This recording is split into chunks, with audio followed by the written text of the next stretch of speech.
Happy Sunday. You were listening to Rainbow Radio. In My Humble Opinion with Niceguy Eddie is coming up next. We've got a bit of a different show for you today for a Sunday. Normally Sunday shows are either without guests or just very brief spots. But this show, we've got a guest for the entire segment, and we're going to be discussing something that I think is very appropriate for a Sunday show, not at all controversial. We're going to be talking about abortion. Yay! So, without any further ado, I'd like to introduce my guest for today, Dee Murphy, co-creator of the pro-choice webcomic With Fetus. Dee, welcome to the program. Thanks for having me, Eddie. So, tell us a bit about With Fetus and what this is all about. The basic idea is kind of similar to any sort of medical procedural that you would watch on on television, like ER or Grey's Anatomy, and just sort of setting it in an abortion clinic and focusing largely on the staff. The sort of volume 1 just kind of wrapped up, which dealt with one of the characters finding themselves unexpectedly pregnant. And volume 2 is going on now, which is dealing with some of the circumstances after the pregnancy has reached conclusion. And I get the sense that perhaps there's some vague political statement being made here regarding abortion, or am I reading too much into that? I mean, it's kind of impossible to set something there without making some sort of statement about abortion. I think there was sort of an idea that we wanted to go with of keeping it as accessible and approachable as possible. But essentially, if you're doing any sort of research on this, you have to be pretty much an idiot not to become pro-choice, because just the pro-life side of it doesn't make any sense. Right, but, right. Yeah. So is it fair to say then that at least as far as you are now, and I should also mention your co-creator Emily, are you guys pretty much as pro-choice in real life, as it were, as the comic comes off? Then that's kind of where you've ended up. The thing is, I think that Emily was always there, and I really should talk more about her involvement. With me, it was always a vague sense of it should be legal, but at the same time, I was raised Catholic, and it's the whole sort of avoiding the situation where you have to make that choice, and it's very interesting. Kind of, I feel that my political ideology has evolved since conceptualizing this, and even as creating it, as I just sort of get pushed increasingly liberal. So you're essentially in the target audience then for your own comic.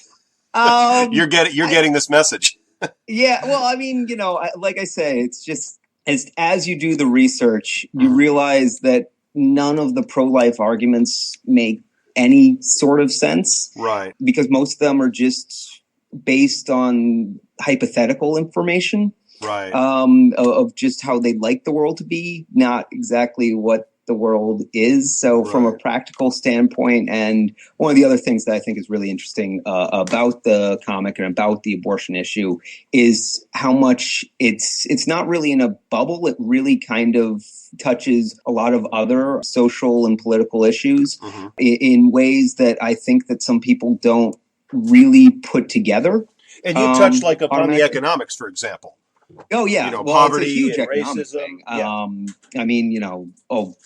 It's pretty obvious how I think now, with everything that's going on with healthcare, that economics and healthcare are pretty tied together. And as abortion being part of healthcare, it has an impact there as well. But, it's not just healthcare. And economics is such a broad topic. Oh, yeah. It covers so many issues, and, abortion latches onto a lot of those as well. So, and one of the ongoing themes is the idea of privilege, where you've got, in the recent one, for example, with the woman who, I guess she's as it is. And by all means, guys, don't let me spoil this for you. Go ahead and read it. But she's kind of too far along, and she's getting into the sort of, hypocritical white people, with the money, who get to break the rules whenever they want, but she doesn't want to be like that. So it gets into the kind of economic privilege, racial privilege, gender roles. And I mean, it doesn't shy away from it. It really does hit upon every aspect of the issue. I mean, I also want to mention a little bit about the characters because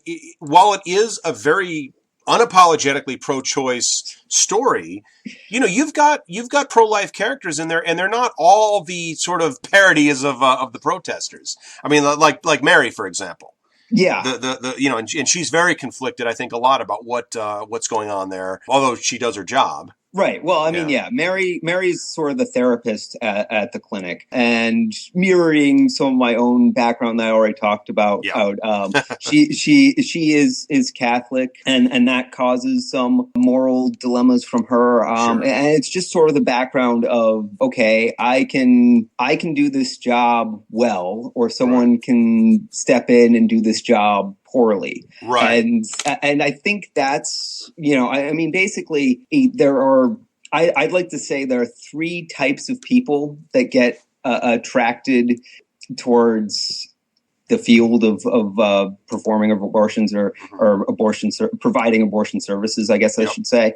And, you know, those are people who are motivated by a desire for money, those who are too incompetent to work anywhere else, and those who are there for moral reasons. Right. So, I mean, for the most part, I'd like to focus primarily on the ones that are there for moral reasons, though the other two very much exist, and they're a major reason why abortion providers are frequently targeted because, you know, quite frankly, if you don't have someone who's motivated by money and totally incompetent to work anywhere else, you don't get Kermit Gosnells. Right. But, you know, he exists. So. Yeah, and that's because it's interesting because you're right. He's the one that they want to hang around our necks, and yet no pro-choice person admires what he does. I mean, he's a criminal. He's a butcher. And I mean, he should not be practicing medicine. He should not be a free man, you know? Right. And basically, if people had better options, he never would have been in business. Right. So, you know, I think it's straightforward if you actually think about it. And I mean, granted, now my audience, you know, most of my audience is LGBT, so there's probably not a huge amount of let's just say straight up political conservatives, although they're out there. And I'm sure that some will listen to this, and it will come off as odd that you say that they would work in an abortion clinic for moral reasons. And I kind of wanted to get this idea because I related to the character of Mary myself, because I guess if I want to think, there's two issues there's three if you include constitutionality, but there's morality and legality. And those are two completely distinct issues on all things, but particularly with abortion. And my own opinion about abortion is that, with the exception of saving a mother's life, it is immoral. But what makes me pro-choice, which makes me vehemently pro-choice and liberal on most things, is I don't feel the need to go taking away people's rights because I have an opinion about something, you know? No, and that's I mean, that's a legitimate just it. reason. You know? I mean, you know, I don't have any personal experience with, you know, as a male causing a pregnancy and having an abortion. I mean, it's one of the things that I'll talk with Emily too. Is you know, it's the Sarah Silverman issue of just like I've never had an abortion, but I feel so strongly about this. So. It's definitely a valid thing of just not wanting to take away someone else's liberties, but there's also the issue of, were these liberties allowed to be taken away? What actually happens? Because, absolutely. Because what you end up happening is, if you make abortion illegal, right, what ends up happening is people just go to illegal abortion providers. You know, it doesn't stop abortion. It just makes abortion less safe. And then at the same time, as you're making abortion in less safe and all this stuff, it's not just that they're going to these back alley doctors. They're going to increasingly less experienced doctors, right? Because that's one of the things that I find really interesting is you know, you're saying that if it's to save the life of a mother, it's one that you would agree with, and it's like, okay, well, where is she going to get this abortion? Is she going to someone who's never performed an abortion before? Because you know, when in fact, what you don't need an inexperienced person, you need a specialist, because the whole point is it's a complication at that point. That's a very good. I mean, you're right. There's the practical side of it too. I hadn't thought about it from that angle, but you wouldn't have experienced people who you're know not what they're going to doing. go to the dentist who's never performed a root canal to do your root canal for the most part. Right, right. So, I mean, obviously every dentist has their first root canal, but I just don't want it to be mine. Yeah. Yeah. Well, what was it? I think it was, I want to say it was Carlin, but so much gets attributed to him. But he said that, somewhere in America is a guy walking around who's the worst doctor in America. And think about this. Somebody has an appointment with him tomorrow.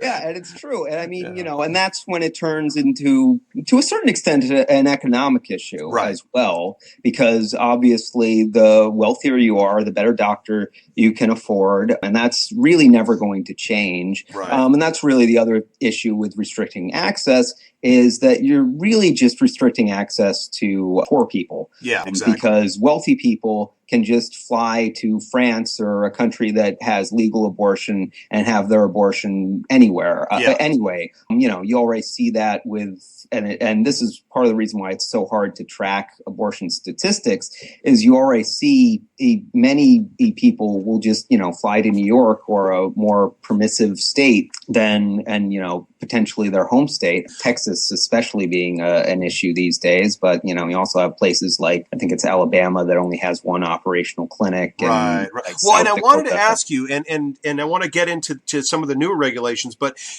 you guys, you're very specific, and I apologize if it was mentioned explicitly in the comic and I just missed it, but you're very specific about the laws that pertain to this clinic. Where is this clinic located? Is this modeled on a specific state? This clinic is in Generica, to borrow a term from Orphan Black. I mean, basically, for narrative reasons, mandatory therapy appointments and 24-hour wait periods are necessary. It's just that are beneficial, I should say, to the comic, because it's nice to have people who have to take more time to make a decision, to be able to tell their story better. Gotcha. Even though in practice, I'm kind of against the ideas. Yeah, but, and you say as much in the characters say as much in the story.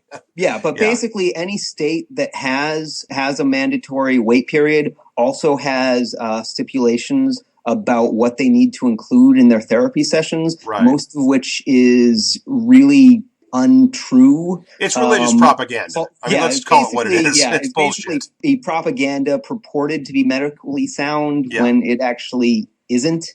No, it's nonsense. So basically, but don't forget that's kind of following the. So I mean, like. But hang on though. Don't forget that propaganda is being provided by the same people who deny evolution and global warming and every other aspect of science. So.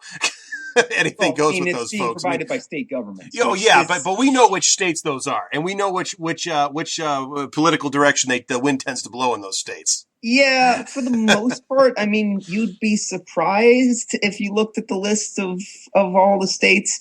But in general, the general idea is more or less to follow California's laws plus a 24-hour wait period. So the idea for me at least was to kind of set it as sort of a border town on the California-Arizona border, because they have such wildly different opinions on abortion. That's a really interesting region to look at. Okay, so you can have a very liberal or a relatively liberal law, but also a very conservative base that could account for the protests and whatnot.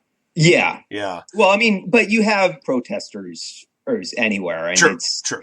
Yeah, and that's not going to change. But yeah, I mean, you do have.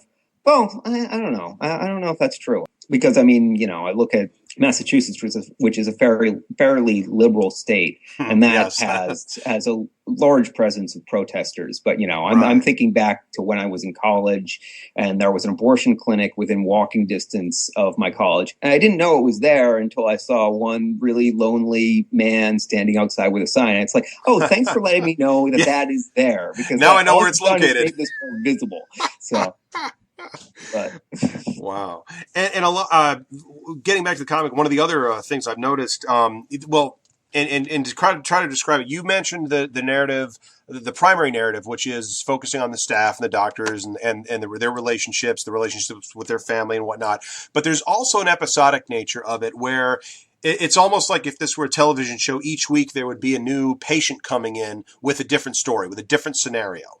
Yeah. So you have I mean, well, that's sort of borrowing from the general procedural notion Right. of Right. procedural medical shows. They Yeah. tend to have various patients come in, and Yeah. so it gives a sort of structure to it because everyone's going to come in. They're kind of going to announce their problem, Yeah. which is going to impact the staff in some ways, and then they go to their therapy session, and then they go to their sonogram session, and then eventually they'll have some more or debating about what obstacle they're facing, and then Right. ultimately they'll make a decision of what they want to do with their pregnancy. And it was kind of important to me that we do include some stories in which people choose to keep their pregnancies because ultimately this is a pro-choice narrative, and part of the thing is you can choose to carry the pregnancy to term. Absolutely. And sometimes that gets lost, but I think that's largely because the alternative is the pro-life. I mean, it's very interesting because really there should be three stances of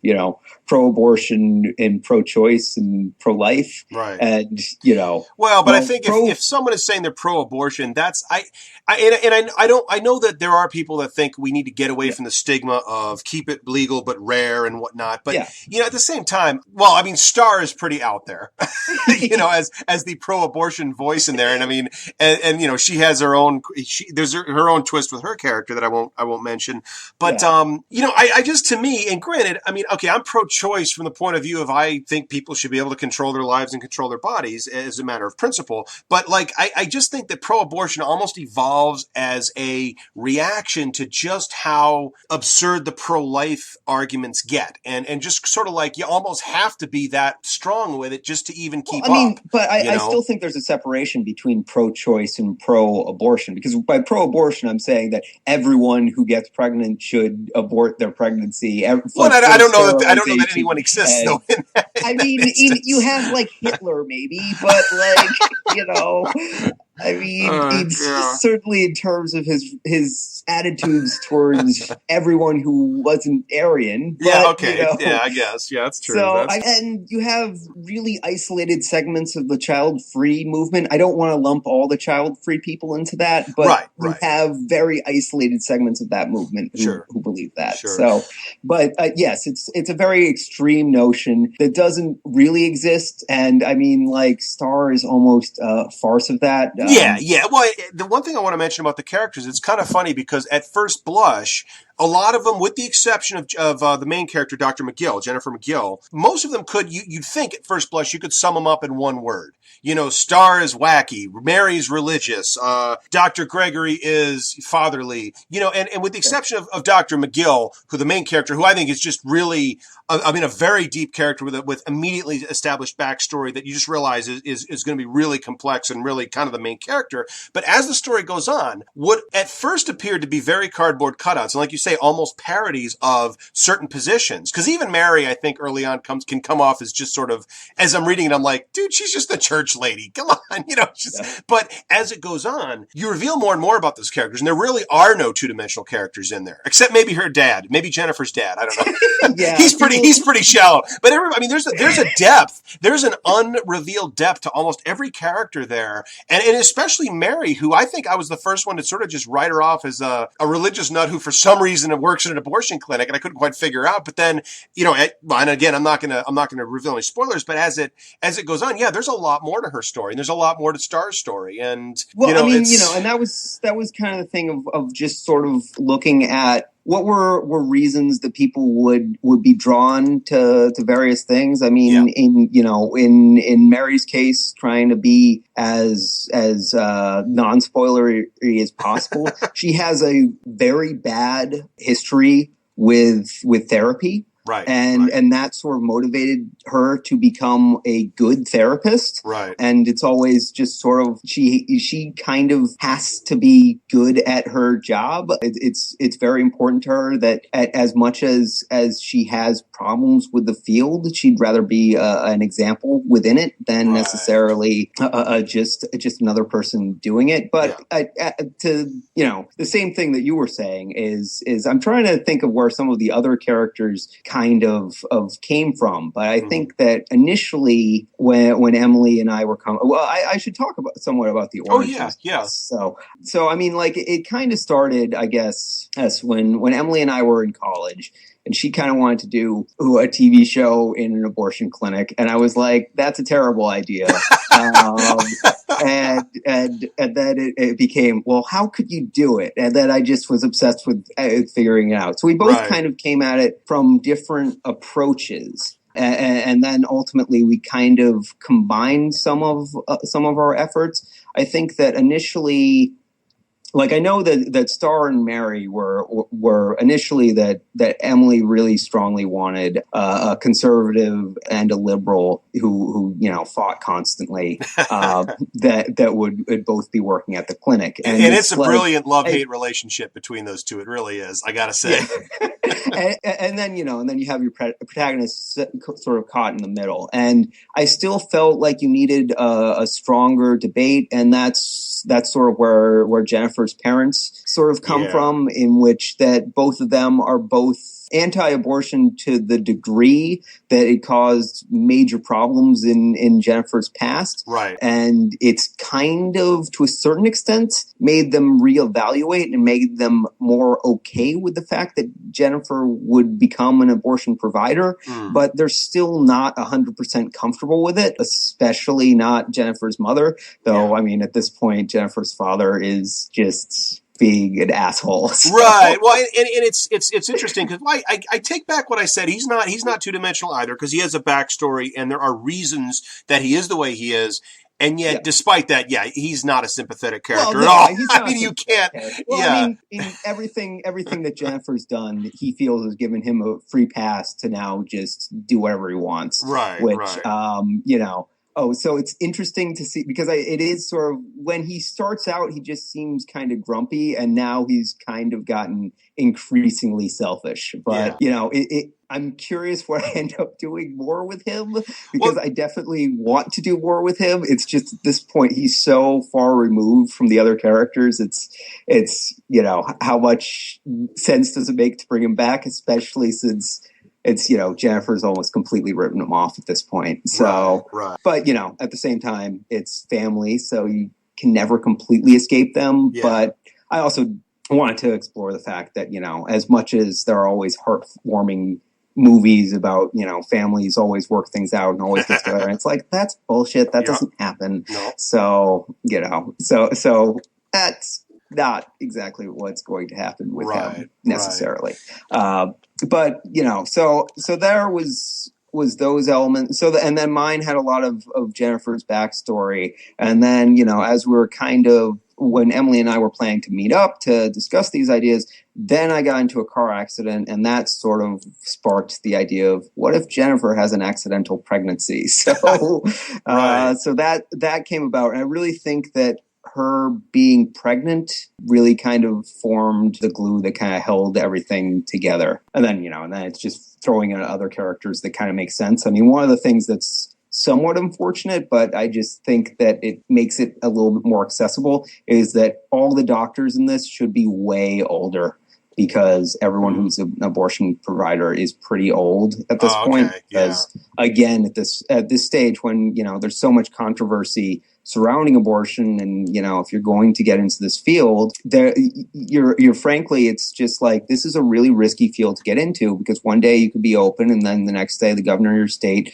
signs a law and shuts your clinic down. So I mean, job security is scary. Well, and that was especially if you're a young person, that's going to be a scary thing to get into. It's interesting because you mentioned Arkansas or Alabama and Texas earlier, and some of the ways they're going after. I mean, because they've lost, so every time they've just tried to say to go after core abortion rights, they've lost a lot of times in the courts. But now that they're trying to regulate, the small government conservatives are trying to hypocritically regulate it out of existence by deciding, well, I mean, starting with the admitting privileges, but then, the hallway has to be, I don't know, 3 inches wider than whatever the average Planned Parenthood hallway is, Various bogus laws. I mean, I think that one of the best things if this was seriously about healthcare services, you'd have the states providing these things. Right. Things, that the states would be providing the upgrades to make the hallways wider, things like that. or you potentially have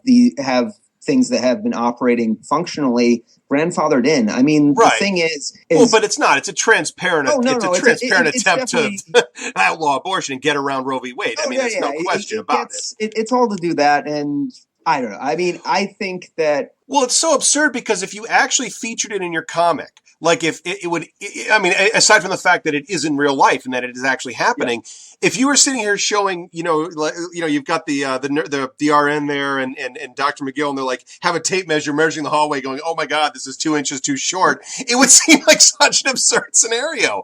I mean, it would be like, this is dumb. Why are they doing this? And yet this is the reality. I mean, these things have actually been put into law. No, I mean, and they're put into law claiming that it makes abortion healthier or safer or something like that. And it's just, it's to close down the clinics because basically you want to decrease access because you think that will somehow stem abortion. But I mean, and as far as the cancer screenings and the prenatal care and the contraception for poor people, fuck them. Basically, is their attitude. Well, yeah, and I mean, there was an interesting experiment. I shouldn't say this was an experiment. It turned out that way, but I guess there's a huge outbreak in one county in Indiana of sexually transmitted diseases because they shut down the one Planned Parenthood clinic there, even though it didn't provide abortion services. And I mean, really, what it comes down to though is that if you really want to put these clinics out of business,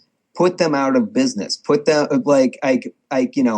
supply and demand economics. Build better clinic that puts them out of business. But you're talking about a group of people, and I'm going to slam the conservatives here. You're talking about a group of people that never does anything positive to solve a problem. Only solve a problem if they can actually cause more pain doing it. Like if they can punish people enough because of a problem, then they'll get all kinds of involved. But, oh my God, I actually have to do something that might benefit somebody other than me? Oh, well, no, I mean, small government, balanced budgets and cut spending. Well, I mean, and then at the same time, they turn around and, I looked at a graph recently that was talking about how taxes are spent in this country, and over half of our taxes go to the military. And that doesn't include veteran services or really anything other than waging war in the Middle East. So, because, we're pro-life. Yeah.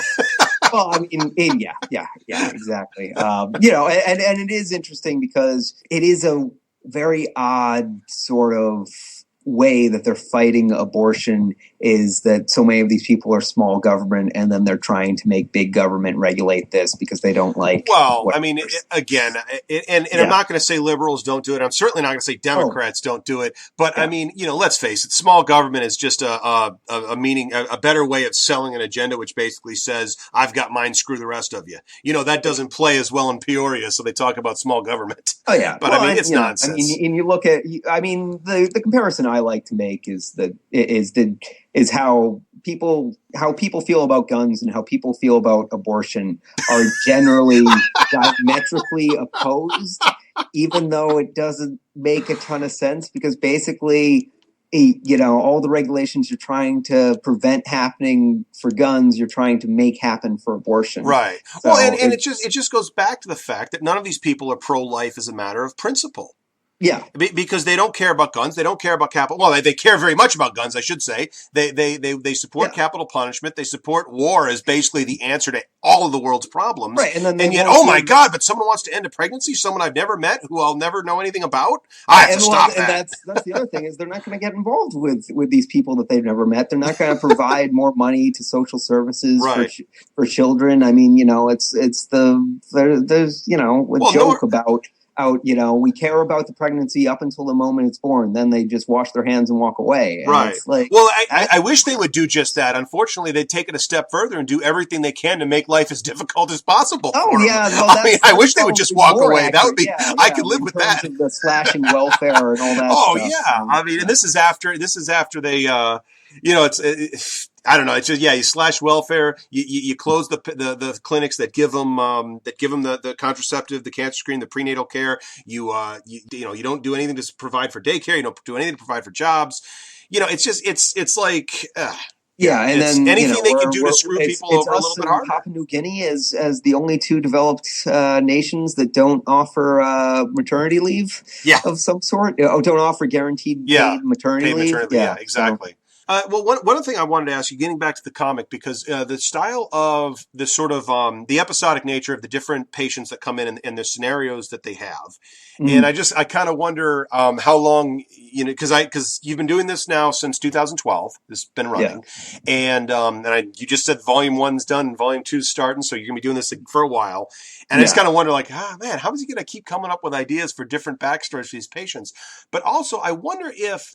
Because yes, okay, you mentioned it's a very strongly an unapologetic pro-choice message in general, but I wonder if some of the scenarios affect you differently than others, or maybe you feel differently than others. I mean, is there a relativism here of saying, like, this is a totally legitimate case and this is one that really gives me some pause, or that maybe this isn't the right? How do you feel about that? The case that's going on right now is one of the ones that I'm really having the most difficulty with, because it's asking me to look at my own feelings on race, which is a really difficult thing that white people have to do, especially because I know I'm not an authority on this stuff. Right. I just know that this is a topic that is really important to abortion that I just can't avoid talking about anymore. But and at the same time, it was always somewhat important to me to have a multiracial cast, and to be able to talk about these issues. Right. But I feel like up until the storyline, I think I only had like 2 or so really like if you blink and you miss them, like if you're not looking for them, you won't pick them up. Right. References to any character's race, and then although it's been pretty overt lately. But in terms of just coming up with ideas for patients, I think I'm always going to be able to come up with some. It's just the issue of how realistic are some of these situations, right? Because some of them are going to be exaggerated.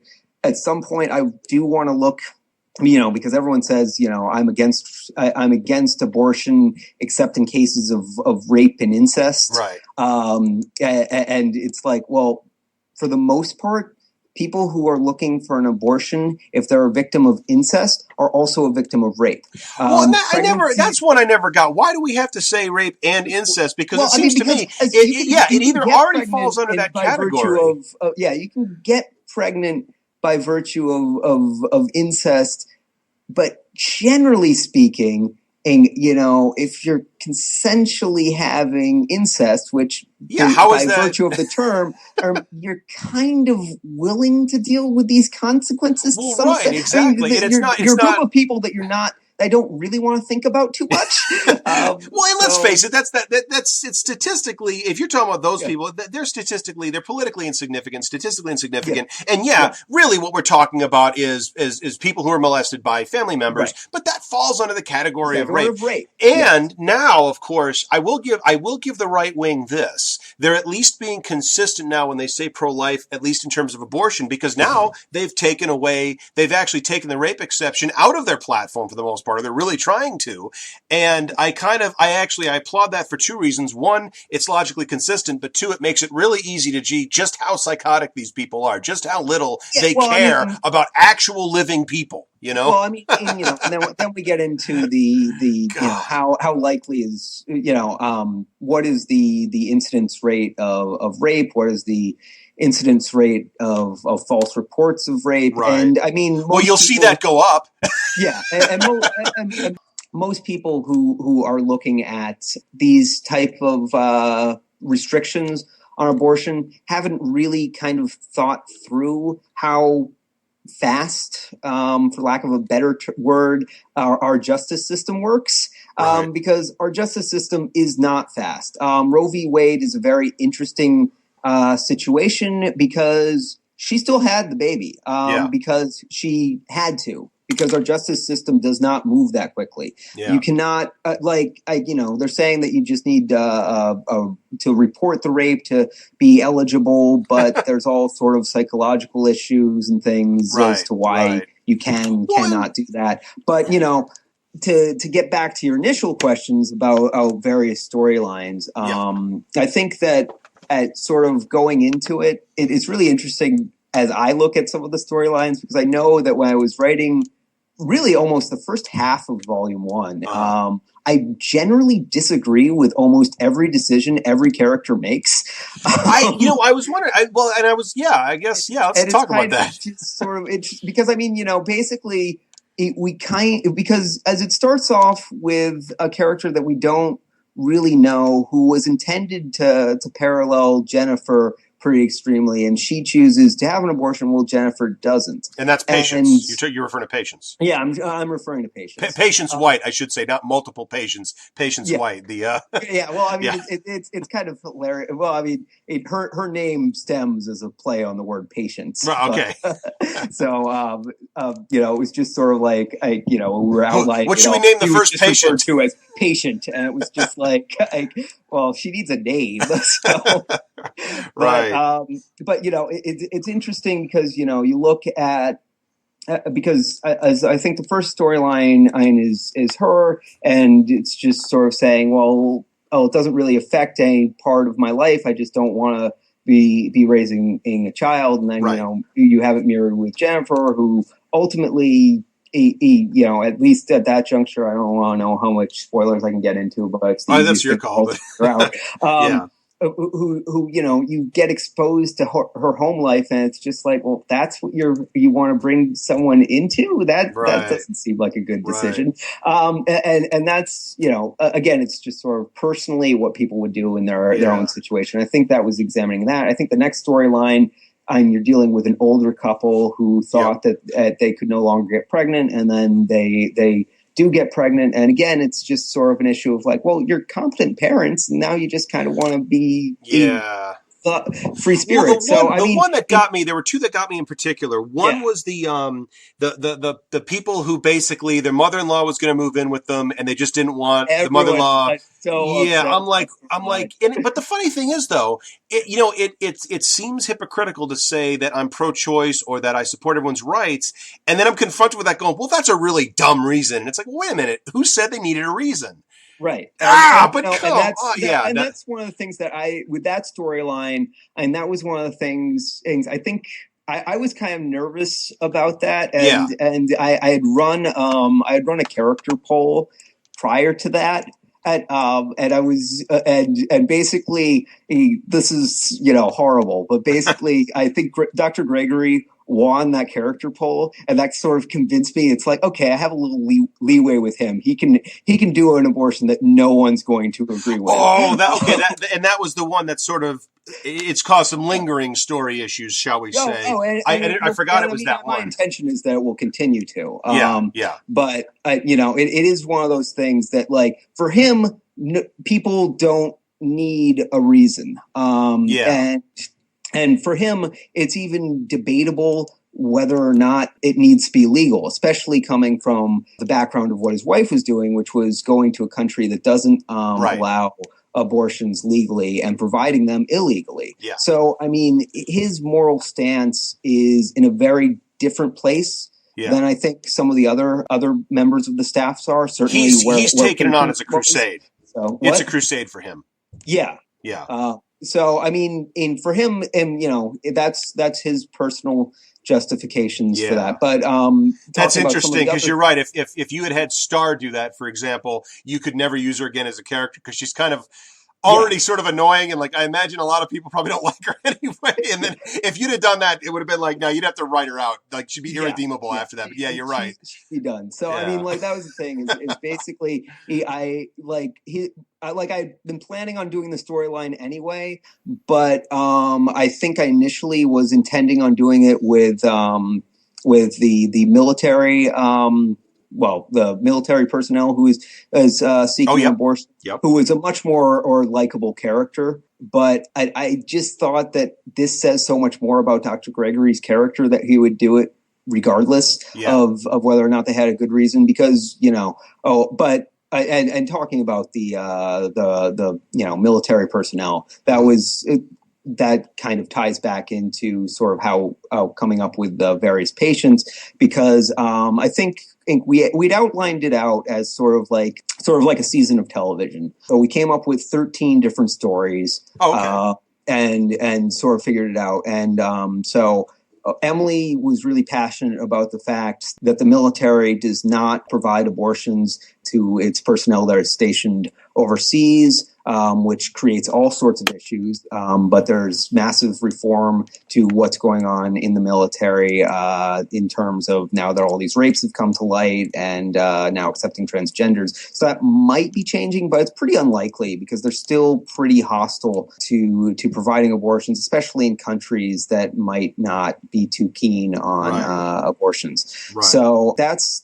one of the things that she was really passionate about. I was really passionate about doing a storyline featuring someone who gets pregnant who has a disability. So that was dealing with, I think her name was Lindsay, was this patient. Oh, with dwarfism. Who has dwarfism. Yes, yes. Who finds herself pregnant. And it was just sort of because I think that everyone sort of says as medical defects, and there's a certain air of ableism to that that I wanted to kind of examine, especially, to look at Lindsay, who was introduced as someone who has a lot of self-loathing because of her disability, which, is based somewhat on some interviews I've read with like Peter Dinklage and things like that. And that he was talking about a lot of the anger that he has in a lot of his early roles, such as like Elf and stuff, is coming from a really personal place of just sort of feeling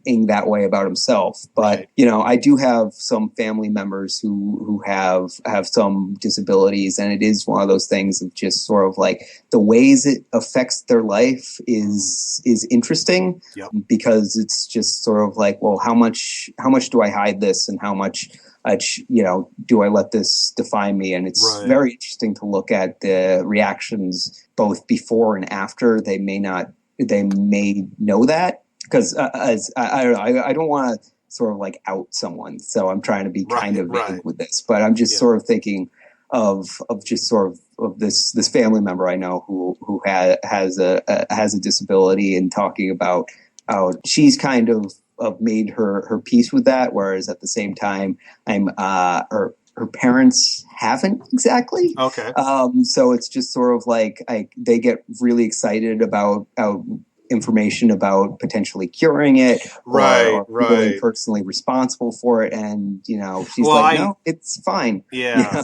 I mean, I have two autistic boys myself, and I run into parents all the time that, and it's difficult. I mean, because you do want to, the idea of curing it, but then it's like, there is an ableism aspect to that, and there's a fact that, okay, you know what, this is who I am, this is what my life is, and there's nothing wrong with this, this is okay. Well, I mean, and autism's a really interesting one, because I mean, the anti-vaxxers paint autism as like the worst thing anyone could ever suffer from, and it's like, I don't know. I think it's pretty clear that that is definitely not something you get from vaccines. I'm pretty sure you're born with it, though there are some. Well, I mean, whether you're born with it or whether it develops, and I'm also in the prenatal or you're born with it category, but it's like it doesn't matter. It's not caused by vaccines. I mean, that would be trivially easy to prove if that were true, and you've failed to prove it for 30 some years.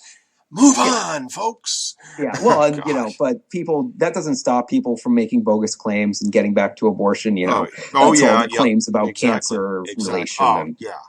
And, they've been trying to prove it, and they haven't. I mean, there's really no evidence that it really even affects pregnancy. So the ability to get pregnant. I was going to say, it affects pregnancy. I don't know if you are aware of the. No. I mean, I'm just kidding with you. There's fertility. No evidence. If you have an abortion, you'll have a harder time getting pregnant. Right.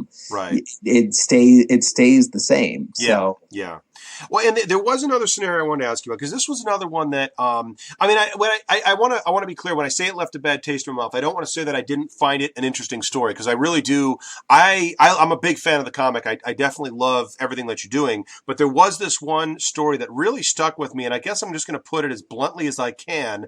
The 14-year-old who was regularly getting gangbanged by all of her boyfriends. She wasn't getting gangbanged. I'll say that. Okay, well, wait a second, because that's what I took away from it. With four other guys. Well, not to slam any of the polyamorous people out there. I'm just saying that's what I took away from it. I'm like, and she was going to go right back to hanging out with these guys, and I know there was there was a little bit of a thing at the end about contraception and about safer sex and whatnot, and the guys seemed okay with that. So I'm like, all right, they're not total douchebags, but that was one that, and it's not about the abortion, because there's like no question about it. I'm like, this chick she has like no idea.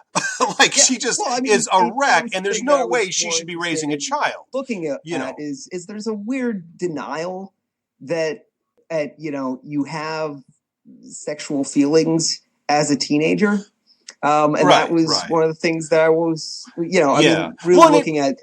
Because, clearly the biggest reason she got pregnant is because she wasn't educated about this stuff. Exactly. And you're right. There was that very positive sex education message. And it was just sort of like this situation forced her to look at that and confront that and take responsibility about that. Okay. But, it's not going to change the fact that she still thinks sex is fun and enjoys it. And, it's like, technically there's nothing wrong with sex. And it's not like, and this is where, I'm not a priest. I'm a pretty liberal, sex positive person politically and philosophically and in actuality. But, but we were all 14 once, and there's no question, I think, that the 14-year-old me, if presented with that opportunity, would have absolutely acted just as all the guys did there. I think hopefully I would have at least been a little bit more cognizant of safe sex practices and whatnot. But beyond that, again, I don't know a whole lot of teenagers who are walking around saying, well, no, sex, I don't want, I don't want any of that. So, exactly. Yeah. And the thing is I think that we think of boys that way much more easily than we think of girls that way. But boys and girls' sex drives aren't that different. And you got me a bit on that one. That was, as I was thinking about this, and that's why I wanted to start out by as sort of bluntly as I did, because that got me thinking about that. And I'm going, why is this bothering me so much? And I realized, holy crap, I'm being so sexist here. This is exactly the thing that I'm always criticizing. You absolutely caught me in a hypocritical trap with that. And it was, I just, I don't know. For some reason, I still, I don't know, pity her, feel sorry for her, even though I know I shouldn't, and I know that that's not the right way to think about it. But it was a tough story. I read another comic later that showed that she still hadn't quite learned about some appropriate things, but it is one of those things that I just sort of look at what my own sexual education was, which, I had fairly comprehensive sexual education. So I'm always kind of wondering about the people who didn't. I know that there seems to be a fairly large number of people who kind of don't understand how important and effective birth control devices can be. And there's some also kind of people. Don't give me this some kind of people. We know who these people are. Oh, we know. And then the other thing that I'm always baffled about is we know how they vote. The notion that I see in media so much of, being able to find the clitoris. And it's just like, it's the easiest thing in the world to find. Did you hear that, ladies? This man can find it. He says it's the easiest thing in the world. And your phone number is. No, I'm just kidding.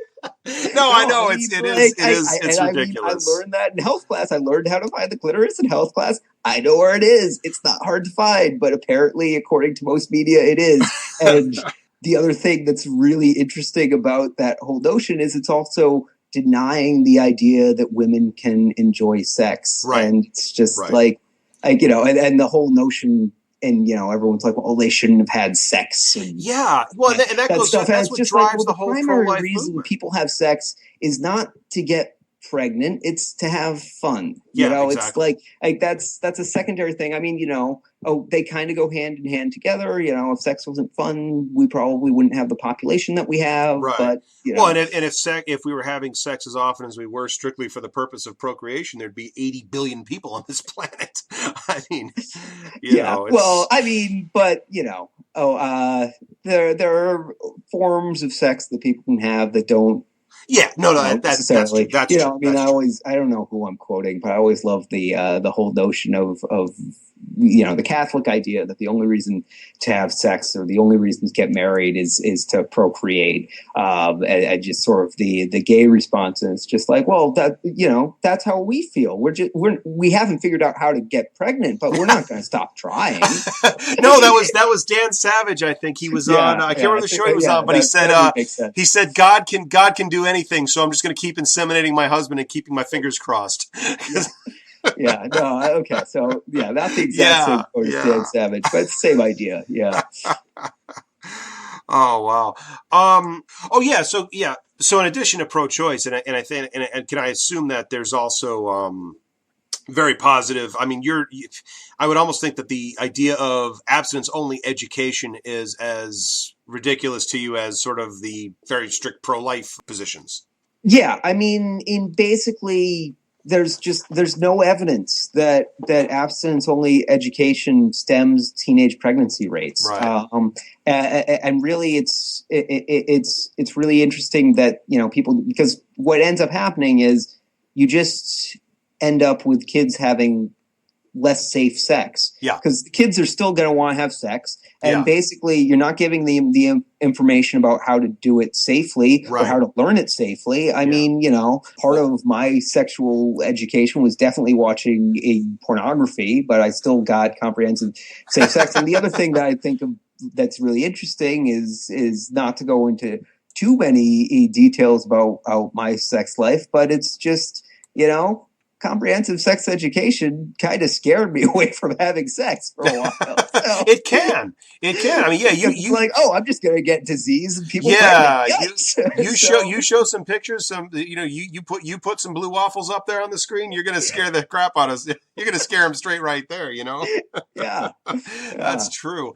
Oh wow. So I hadn't thought about that aspect. I just look at it it's just like having comprehensive of sex ed didn't make me end up having more sex. I mean, it's probably, I mean, the thing is, abstinence only sex education is probably about, it's maybe more effective, but probably about as effective as the DARE program was at stopping kids from doing drugs. Yeah, like the kids who were going to do drugs would do drugs anyway. I mean, the difference was with DARE, they were like, well, here's what cocaine looks like. It's like, great, I know what cocaine looks like.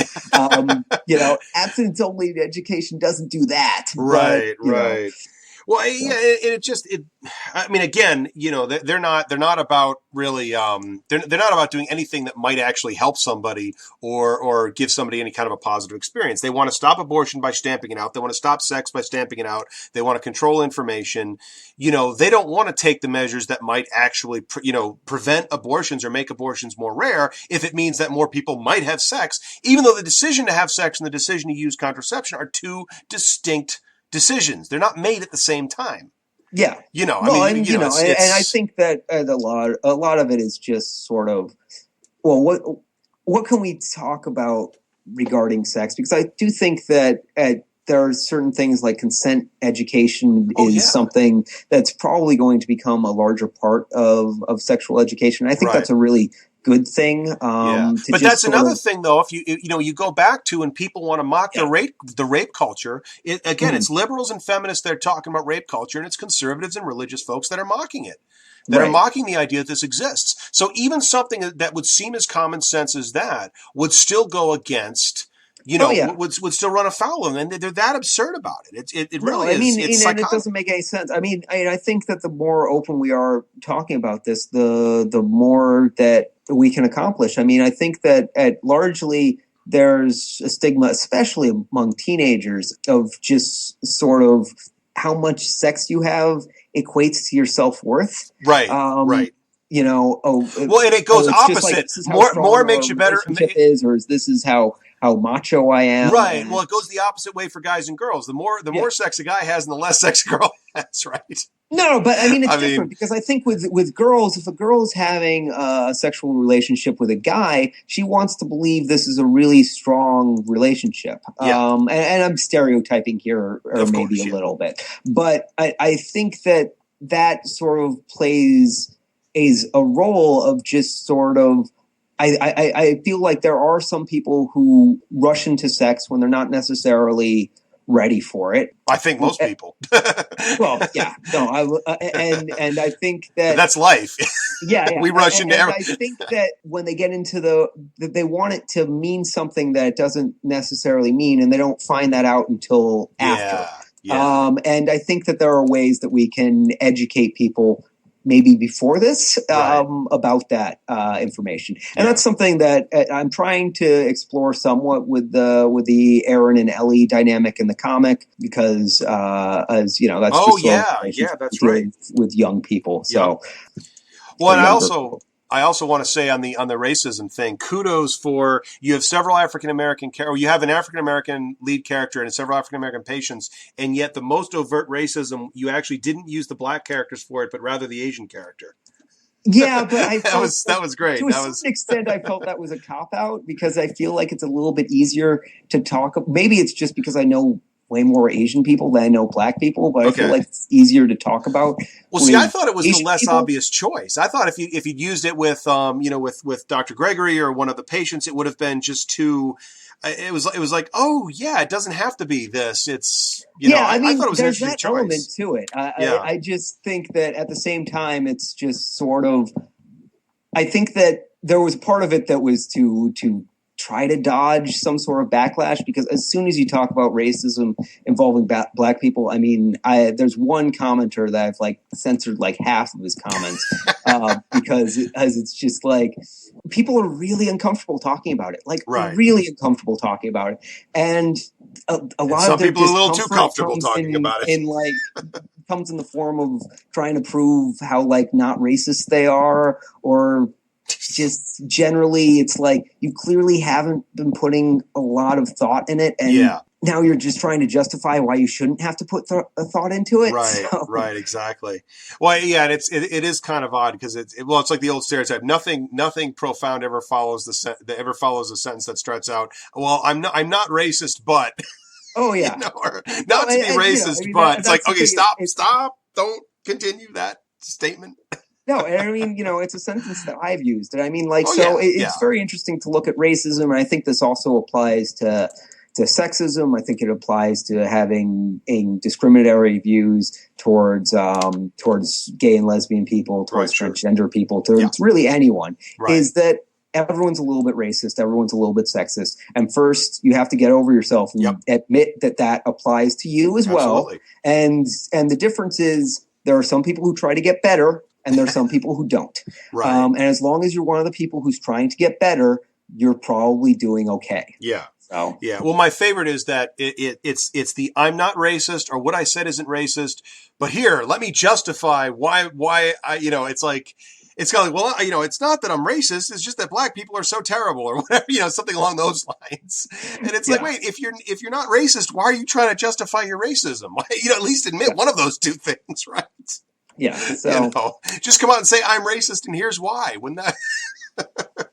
All right. Well, hey, I appreciate you coming on the show, and thanks for talking to us about the comic. And let's get the website there. It is. Oh yeah. So it's withfetus.com.